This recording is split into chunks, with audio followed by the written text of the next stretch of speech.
as my guest today Debbie Linger, who is a Wanstead resident but also a private midwife working throughout London. So welcome, Debbie. Thank you very much for joining me. Thank you, Claire, for inviting me. So Debbie, tell me a little bit about your business. So we are we're private midwives, and we call ourselves forest midwives, really inspired by our lovely forest area all around us, and also because Bex, who is my business partner, we used to work within Waltham Forest, so that's just the adjacent borough to us. So we thought, oh, that's quite a nice thing. And, you know, from little acorns, trees do grow and forests grow, that's nice. And families grow, don't they?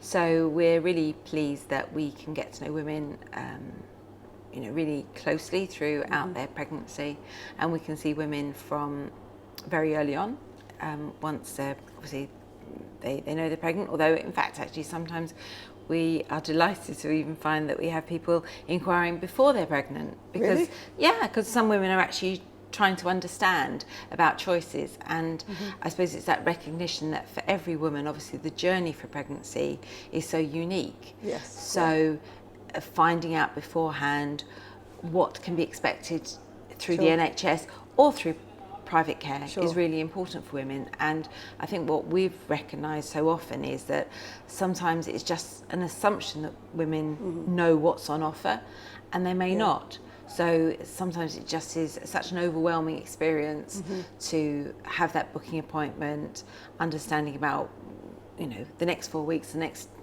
10 weeks, the next 30 weeks, you know, and so we can actually do this. I would say that most women don't know what to expect. They think they might, but they've no idea what's coming, and they end up just going through the appointments that they're given. Correct. Without exploring to find out what their choices are. Absolutely. And you can talk women through that. That's right. Yeah. I mean, and how many women do you work with at any one time?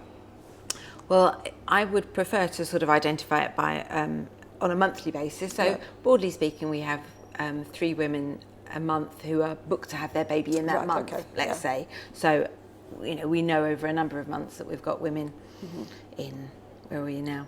September, October, November, even into January and February, which is lovely. And you can build up a really good relationship with those women.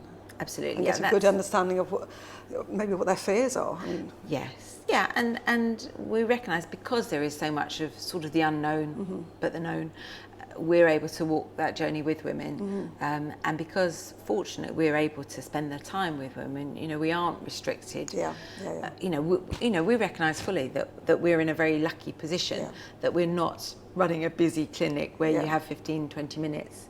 We can allocate at least an hour for every appointment and longer, whatever that woman needs and whatever her partner might need as well. You know, we aim to include everyone of the family, really, and sometimes it's, you know, there's an older sibling, and you know the dynamics of that as well that families are talking about. I thought about that. How they're going to come to the birth or not come to the birth.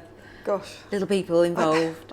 I know mine wouldn't have wanted to, but whether the pets are coming to the birth or not, you know, all those things make a difference, and that's why women often say they want to be at home, particularly if it's actually, you know, a subsequent baby, because actually it means that they maybe don't have to judge when they're going to have their eldest child taken away for the birth. You know, they actually like the fact that they've put their child to bed, and in the morning, baby's you know, dad comes in, and baby's in bed. You know, it's that sort of thing. It can be really lovely. That's lovely. Yeah, that's fantastic. I know you're very local. Do you have a favourite local restaurant? Favourite local restaurant? Actually, I really quite like Gezi Park. Actually, always have some nice meals in there and takeaway. I know we loved it. We love Gezi Park. It's Morgan's favourite. But we're so lucky, aren't we? We've got so many lovely restaurants around here. Also like the Star. That's in Leytonstone. Yes, and Shah is very supportive of lots of local charities and organisations. Are there any particular shops that you like in the area? Oh, I like Azura. Oh, right, okay. Azura, the staff are really kind there. I know, and they take dogs. They allow dogs in Azura. Yes, they do. You're right. And they're great for just trying some things on, and even when there have been restrictions in other shops, they say, it's all right, you can come and try your clothes on, and you don't have to quarantine them. No. What, quarantine the clothes? Yes, some shops make you, try them on, and then you have to put them in a little area where they Oh, I keep didn't come them. across that. Oh, really? No. Oh, well, thank goodness. I haven't had to try on that many clothes. What about a favourite open space? Because I know you've got a dog, so do you like to go dog walking? Dog walking, well, again, we're really lucky, aren't we? Locally, either Roding Valley, Yeah. that's great, Yeah. and a little bit further afield, Woodford Golf Course. Right, okay, yes. There's lots of nice open space, and it's is. mixed golf course, I think, and forest. Yeah. But that's really nice. Yeah, Love no, that. it is lovely. Connaught Waters. And there's Connaught Water as well, yeah. Yeah, that's Oh, nice. as you say, we're spoiled. Like, where can't I go? Yeah, well, indeed. What about a favourite building? Is there something that particularly attracts you?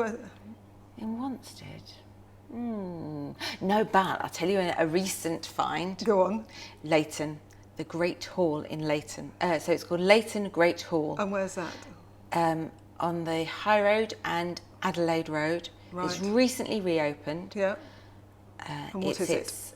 It is a venue for weddings, Right. for musical, All right, a okay. comedy and theatre. Fantastic. It's a lovely building. And what's the name of it again? Leighton Great Hall. I'll have to look that And one up. very close to Leighton Tube Station.